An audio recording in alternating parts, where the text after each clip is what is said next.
at the moment. When we next see him on the hill, we'll have another look at that technique and try and compare it to some of those further back. Always looking for extra seconds. He knows that on the downhills he has an advantage over many of the skiers here. Not just because he's technically very good, but because he's just that little bit bulkier than some of the others. Now, do you still believe him when he said he's only worried about Legkov and Cologne because they're both on a that they both are losing time on him, but he's keeping the pressure up. And Velijanin is not getting any closer. In fact, he's 37 seconds, but Northug seems to be piling on the pressure. I think those 14,000 Swiss francs to come first today and second are in his mind.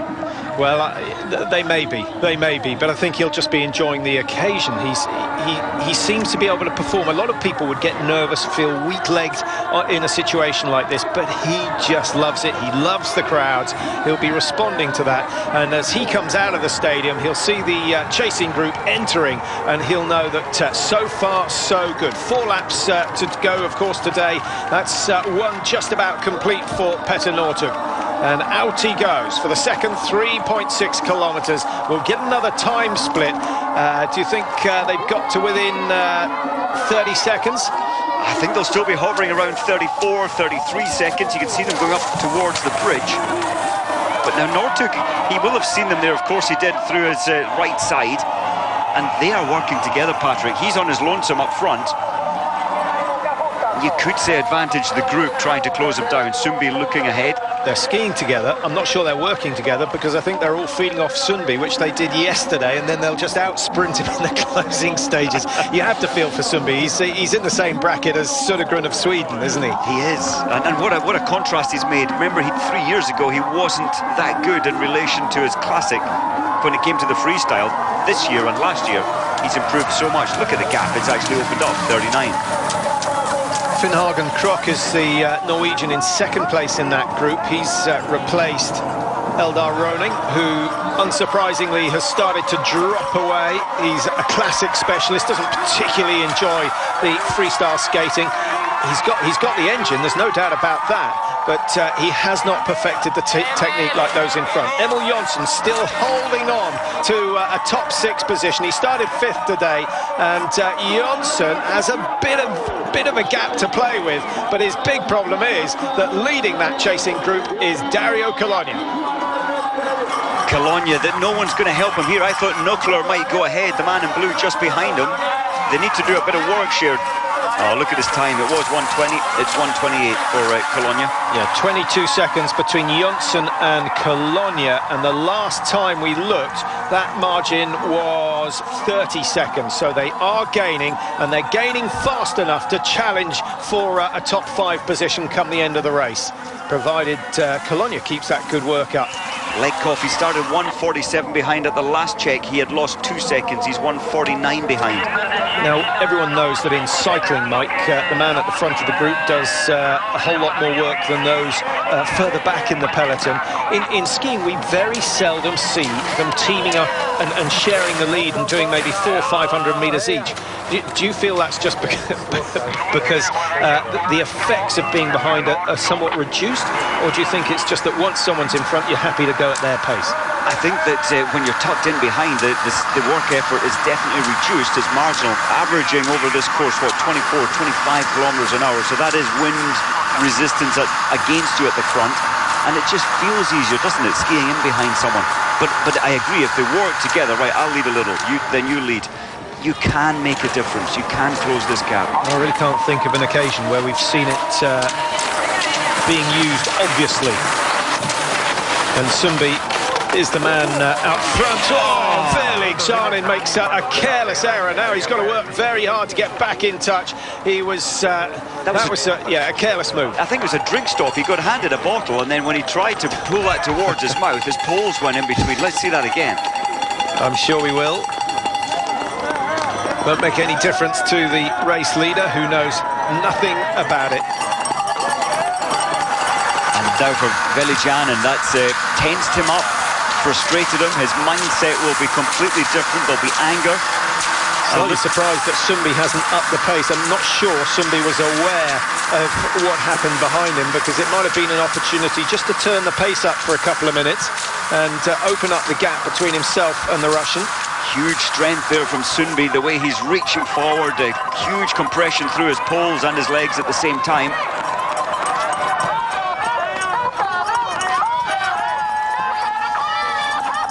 Last time they went through this checkpoint, the margin 32 seconds from Northug to Villigjanen. Sunbi was 37 behind, so keep an eye on that. I'm not sure it's changed too dramatically over the last 3.6 kilometres. Villigjanen doing well to get back in touch with the two Norwegians, but at a heavy price. It may well pay on the next of the big climbs. 27, 28, remember it was 37 between Sunbi and Northug, so Sumbi's not doing bad work. That's 8 seconds gained in the last 3.6 kilometres. So it's always on the uphill climb that Sumbi's able to pull something back. And then this is hard work now for Running. Just doesn't look comfortable. He doesn't look relaxed, does he? Well, Jonsson's in the same boat, really. Both of them, well, Running doesn't mind the distance. Jonsson would rather this was a 1,500-metre race than a 15,000-metre race.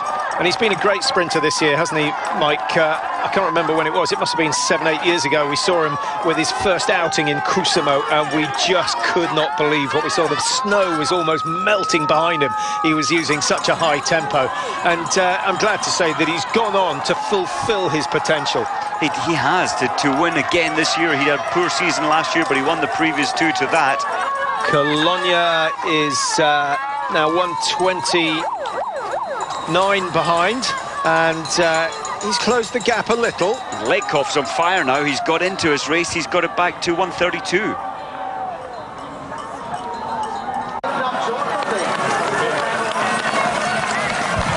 Well, welcome back to Falun. Unfortunately, we have just seen the replay of Villigjanen's fall, and as Mike spotted, it was all to do with grabbing a drink. But as he put the cup to his mouth, Mike, his pole planted in the ground in between his skis, and down he went.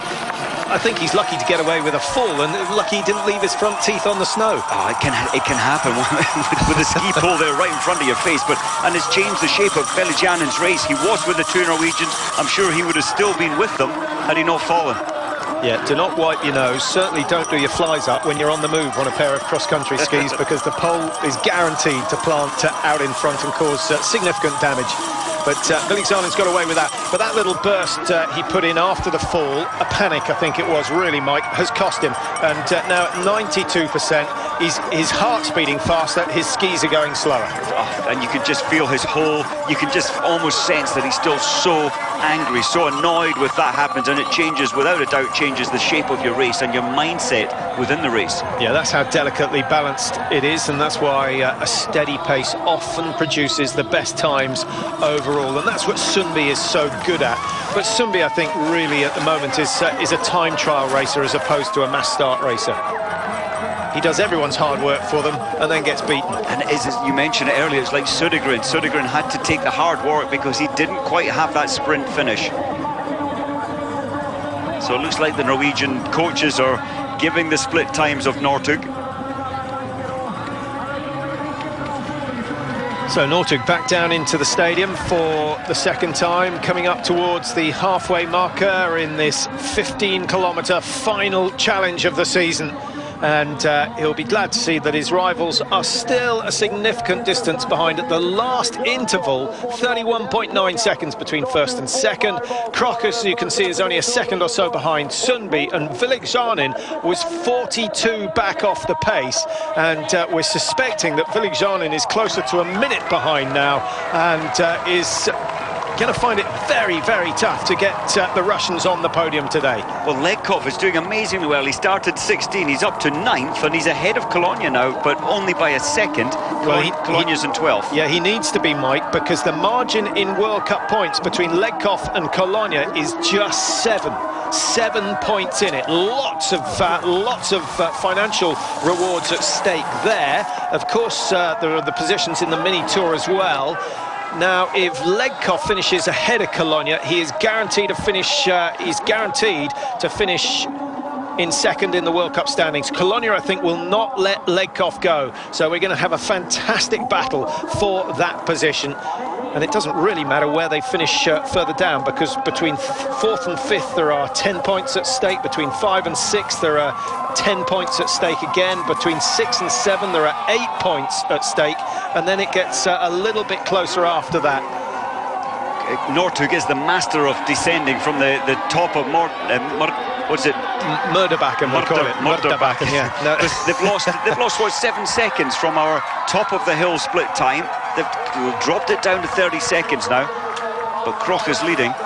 So Villikshanen from 49 to 55, and the two Norwegians in front are pretty much out of sight. Here is the battle for 5 and 6 at the moment. Jonsson needs to be a little bit wary of the group behind him, and they're not far off the pace, and it is Legkov who is doing the chasing now. Good skiing from Legkov. The winner of the Distance World Cup this season. That's been a major achievement for the Russian, and I guess he's going to be, along with Villikshanen, Legkov-Villikshanen will be the two men who might bring Russia gold in the Olympic Games next year on the endurance races. In the sprints, it will be Kryakov, Pechukov, Pajinski. They've got so many big names, haven't they, the sprint team in Russia. Well, that group are moving well, and could well close down on Rønning and Jonsson. I think that's highly likely. In fact, you can see they're closing metre by metre. Every stride they're getting a little bit closer, and poor old Emil Jonsson is going to be thrown out the back of that group before he knows it. This man started on his own, and he is still comfortably ahead. 30 seconds the margin, just as it was at the beginning of the race. You just expected that Kroch will add a little bit of energy, because he's tucked in behind Sundby throughout the whole race, and now it might give the chasing pack impetus. You notice when he comes off the top of a climb, Mike starts to descend. Northug, more than anyone else, drops the arms, shakes the fingers out, just relaxes it, tries to get fresh blood through the arms. That has to be a good move. He does, doesn't he? And you often see him massaging his quadriceps as well when he gets that little opportunity. These two need to keep the momentum. I doubt there'll be team orders saying, listen, don't hassle Northug too much, or don't even try and get past him. But he's beginning to suffer now, Northug. Or is he?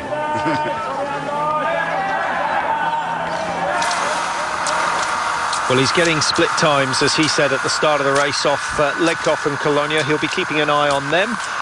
He'll be delighted that Legkov is still 1:35 behind, having started 1:47. So Legkov, although he's made up a lot of positions, he's gone from 16th up into 9th. And in fact, he's gone up to 7th now, 1:36 the margin behind. I think Northug will be pretty happy with the way things are going. He'll be delighted that Colonia has not made any advances so far, having started 1:20 behind. Colonia, I think, very, very tired, partly as a result of the illness that he suffered after the World Championships. Well, they're getting a bit closer, Mike, every time round. What are you predicting now? Well, I think they might get 27? it back again, yeah, 25, 24, but they're losing it on the descent back to the stadium. So for all this hard work, where they pull it back, they'll probably lose it again. Nice to see that Kroch has been prepared to go to the front of this little duo, and Sundby gets a relative rest behind him. 24.